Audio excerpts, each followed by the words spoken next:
Welcome to mega 9 TV. నేను మీ జనని. వివాదాస్పద దర్శకుడు అంటే టక్కున గుర్తొచ్చేది రామ్ గోపాల్ వర్మ. ఒకప్పుడు ఎన్నో సంచలన చిత్రాలు అందించాడు, కానీ ఇప్పుడు చెత్త సినిమాలు తీస్తున్నాడనే టాక్ ఉంది. ఆయన శిష్యులు ఎంతో మంది స్టార్ డైరెక్టర్ గా రాణిస్తున్నారు, సక్సెస్ఫుల్ మూవీస్ అందిస్తున్నారు. కానీ ఆయన మాత్రం స్థాయికి తగ్గ సినిమాలు తీయడం లేదు.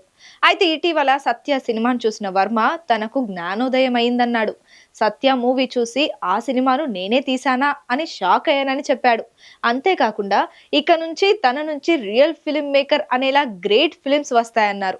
ఇప్పుడు భారీ క్రేజీ మల్టీ స్టారర్ ప్లాన్ చేస్తున్నాడని ఇండస్ట్రీలో వార్తలు వస్తున్నాయి. ఇంతకీ ఇది నిజమేనా? వర్మ నుంచి సరైన సినిమా వస్తే చూడాలని సినీ అభిమానులే కాదు, సినీ డైరెక్టర్స్ కూడా కోరుకుంటున్నారు.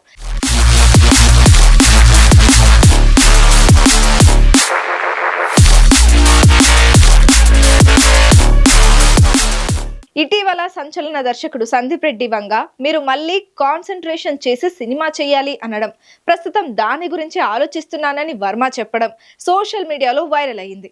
తాజాగా వర్మ సత్య సినిమా చూసి ఆలోచనలో పడ్డాడు.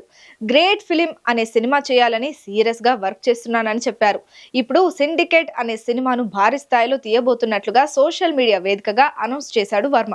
ఇది ఇప్పుడు వైరల్ అయింది. అయితే వర్మ తెరకెక్కించే భారీ చిత్రంలో ఎవరు నటించనున్నారంటే Bollywood senior hero Amitabh, Tollywood senior hero Venkatesh కలిసి నటించనున్నట్లుగా వార్తలు వస్తున్నాయి. అమితాబ్ తో వర్మకు మంచి అనుబంధం ఉంది, అలాగే వెంకీతో కూడా వర్మకు మంచి అనుబంధం ఉంది. బిగ్ బి, వెంకీ వీరిద్దరిని కలిపి సినిమా తీయాలని ఎందుకు అనిపించిందో కానీ ఈ కాంబో సెట్ అయితే మాత్రం వేరే లెవెల్లో ఉంటుందని చెప్పొచ్చు. వర్మ దృష్టి పెడితే, సీరియస్ గా సినిమా తీస్తే క్లాసిక్ అన్నదగ్గ మరిన్ని సినిమాలు వస్తాయి. మరి బిగ్ బి, వెంకీలతో వర్మ సెన్సేషన్ క్రియేట్ చేస్తాడేమో చూడాలి.